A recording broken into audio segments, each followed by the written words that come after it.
안녕하십니까, 시퍼스입니다. 오늘은 얼마 전 실적을 발표하고 크게 주가가 오른 기업이죠. 바로 이 넷플릭스인데요. 이번 영상에선 넷플릭스의 역대급 실적이 어땠는지 보고 넷플릭스가 설정한 2025년도의 목표와 전망을 분석해본 후 이 기업의 재무지표를 한번 훑어보도록 하겠습니다. 구독과 좋아요 꼭 부탁드리고요. 그럼 시작하겠습니다. 먼저 간단하게 매출과 수익률만 보고 시작할게요.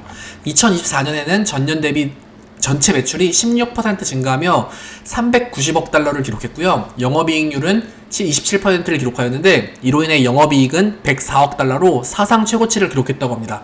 2024년 말 기준 유료 가입자 수는 전년 대비 1,900만 명 증가한 3억 명을 넘겼고요. 정말 대단하지 않나요? 회사 측에 따르면 오리지널 컨텐츠인 오징어 게임 2와 캐리온 영화가 큰 성공을 거두었고 뿐만 아니라 NFL 경기와 스포츠 이벤트에서 역대 최고 스트리밍 기록을 갱신했다고 합니다. 얼마 전에 있었던 마이크 타이슨의 복귀 무대도 이 넷플릭스에서 독점했죠. 이 그래프를 보시면 2021년부터 24년까지의 전체 매출과 영업이익 그리고 영업이익률을 보여주는데 이렇게 큰 기업의 매출도 이렇게 꾸준히 우상향하는 것도 모자라서 영업이익도 계속 증가하는 모습을 보여줍니다. 그러니까 영업이익률이 이렇게 빨딱 섰어요, 이렇게. 이것만 봐도 넷플릭스는 기업 단계가 성숙기가 아니라 여전히 성장하는 성장기인 것처럼 보여져요. 그럼 회사 측이 전망한 2025년도의 목표를 한번 볼게요. 먼저 당연한 이야기겠지만 더 많은 콘텐츠를 제공할 예정이라고 합니다. 뒤에 재무제표에서 보시겠지만 최근에 넷플릭스가 출연료와 제작비를 쏟아붓는다고 하잖아요. 그렇게 쏟아부어도 들어오는 돈이 더 많습니다. 정기구독을 신청한 유료 가입자가 3억 명이에요. 그래서 앞으로도 돈을 더 쏟아부어서 더 많은 오리지널 컨텐츠를 확보할 거라고 합니다. 특히 신규 사업 이제 확장에도 본격적으로 진출할 예정인데 바로 이 스포츠 라이브 스트리밍과 클라우딩 게임이에요. 넷플릭스를 보시는 분들은 알겠지만 이제 스마트 TV로도 게임을 할 수 있고 애플 앱스토어에서도 넷플릭스 게임이 쏟아져 나오고 있습니다. 특히 최근 오징어 게임 앱을 이제 출시했는데 이게 앱스토어 107개 나라에서 1위를 달성했어요. 엄청난 숫자예요. 얼마 전 있었던 마이크 타이슨의 복귀전과 같이 이 자극적이고 흥행을 유발할 수 있는 많은 독점 스포츠 스트리밍 서비스도 가속할 예정이라고 합니다. 이게 다 전혀 새로운 분야로 가는 게 아니라 넷플릭스가 지금 특화된 네트워크망과 기술력, 자본력의 시너지를 받는 사업들이라 더 기대가 돼요. 또한 광고 플랜을 더 세분하게 제공할 거라고 하는데요. 이 광고 플랜은 다음 장에서 다시 한번 볼 거예요. 참고로 신규 가입자의 55% 이상이 광고를 포함한 이 플랜을 사용한다고 합니다. 물론 저도 이 플랜으로 사용 중이고요. 종합적으로 2025년도에는 역대급 실적을 갱신한 올해보다도 10에서 15%를 더 성장한 매출과 29%의 영업이익률을 목표로 하고 있다고 합니다. 이러한 행보로 인해 광고 매출이 기존보다 2배가 증가할 것으로 보여지고요. 이러한 현금력을 바탕으로 투자뿐만 아니라 주주들에게도 환원할 수 있도록 작년 대비 2배가 넘는 이제 150불 가량을 자사주 매입으로 사용할 거라고 합니다. 성장과 주주 환원 두 마리 토끼를 동시에 잡을 예정인데 그럼에도 불구하고 넷플릭스는 여전히 성장 가능성이 큽니다. 또한 코비드 기간 동안 애플과 디즈니처럼 많은 빅테크들이 이 스트리밍 사업에 많이 도전했는데 결과적으로 보면 넷플릭스가 점점 경쟁에서 우위를 가지는 중이에요. 곧 평정할 수도 있겠고요. 그럼 넷플릭스의 요금 모델을 한번 보겠습니다. 지금까지는 이렇게 기본적으로 3개의 플랜이 있는데 이건 참고로 미국 기준이에요. 미국 기준으로 기본형은 월 8불 가량이고 4K 화질을 지원하는 프리미엄은 25불입니다.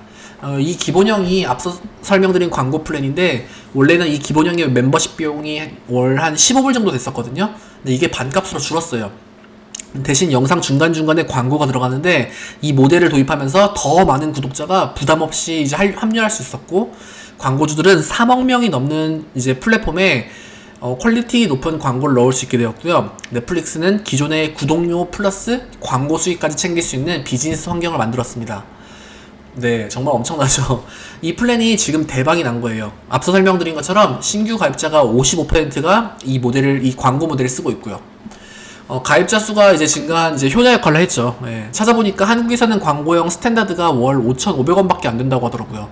5,500원에 넷플릭스 전체 컨텐츠를 무제한으로 즐길 수 있다고 하면은 정말 개꿀이죠. 넷플릭스의 지역별 매출을 보시면 북미 지역이 전체 매출의 44%를 챙기고 있고요. 유럽이 32%, 라틴과 아시아가 각각 12%씩으로 이 서방 국가로부터의 매출이 76%로 거의 절대적이죠. 긍정적인 점은 이럼에도 불구하고 북미 지역의 매출과 가입자 수는 매년 증가한다는 거고요. 앞으로도 더 성장할 수 있는 룸이 남았다는 거예요. 그러니까 멤버십 한 명당 평균 수익을 보면 북미는 한 사람당 약 17불 정도의 수익을 내는 반면 라틴과 이제 아시아에서는 이제 8불과 이제 7불 정도, 거의 절반의 이제 수준을 기록하고 있죠. 그럼 재무제표를 간단하게 볼게요. 먼저 손익계산서인데요. 2024년 기준 전체 매출은 16% 증가했고 매출 총 이익률은 27%, 순이익률은 23%를 기록했습니다. 여기서 매출 총 원가는 전체 매출의 53% 정도를 기록했는데요. 넷플릭스의 매출 원가는 거의 모든 비용을 다 포함한 항목이에요.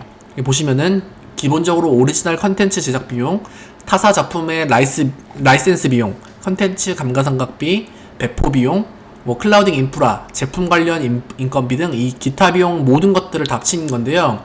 이 모든 매출 원가를 제외해도 47%의 수익성을 내고 있다는 거예요. 이게 엄청난 겁니다. 이 수치가 계속해서 증가하고 있고요. 그러니까 이러니까 작품당 돈을 그냥 쏟아 부어도 계속해서 돈이 남는 거예요. 사업이 안정화되면서 점점 수익성은 더 좋아지고 있고요. 이 회사의 밸런스 시트를 보시면 좀 단순합니다. 전체 자산의 61%가 이 컨텐츠 자산이고 현금성 자산이 15%입니다. 업종 특성상 이 AR과 재고 자산이 없고요. 그러니까 이런 이유 때문에 뒤에서 보시겠지만 현금 흐름이 굉장히 좋습니다. 유동 비율도 122%로 훌륭하고 순이익이 계속 증가하면서 이 부채 비율도 85%까지 주는 등 굉장히 우량한 상태를 보여주고 있습니다. 특히 눈에 띄는 항목이 없이 굉장히 무난해요. 넷플릭스의 현금 흐름표를 보겠습니다. 중요한데요. 영업활동에 의한 현금 흐름만 볼게요. 2024년 기준 73억 불의 현금을 창출했어요. 거의 10조 원이 넘는 현금을 창출한 거예요. 10조 원의 매출을 발생한 게 아니라 순현금을 이렇게 창출한 건데요. 이게 정말 대단한 거죠. 여기서 눈에 띄는 점을 보면 이 에디션 투 컨텐츠 어셋인데 이 항목에서 현금이 엄청나게 많이 감소했거든요. 162억 불, 거의 20조 원이 여기서 현금이 감소했어요. 이게 보시면은 이게 컨텐츠 제작 및 라이센스 확보를 위해 실제로 지불한 현금의 수치인데요. 사실 다른 기업들로 따지고 보면 이건 투자 활동에 포함되어야 하지만 넷플릭스에서는 영업 활동에 이렇게 보고가 되어 있어요. 그래서 이렇게 큰 금액이 빠져나간다 해도 이게 컨텐츠 생산과 관련된 투자 활동이라 생각하시면 전혀 걱정할 게 없는 거죠.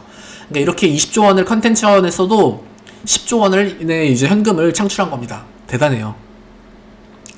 1월 25일 기준 넷플릭스의 주가는 977불인데요. 조만간 액면 분할을 할 수 있어 보이죠? 굉장히 이제 숫자가 좀 있으면 4자리 숫자가 됩니다. 오른쪽 표를 참고하시면 S&P 500의 연평균 수익은 5년 기준 15%, 10년 기준 13%였는데요. 넷플릭스는 거의 이제 연평균 22%와 34%의 주가 상승을 한 것으로 보여지죠.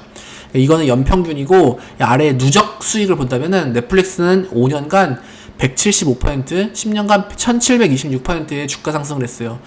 웃긴 거는 오히려 최근에 이 상승폭이 더 커지는 점이고요. 넷플릭스는 여전히 훌륭하고 앞으로도 훌륭할 것 같습니다.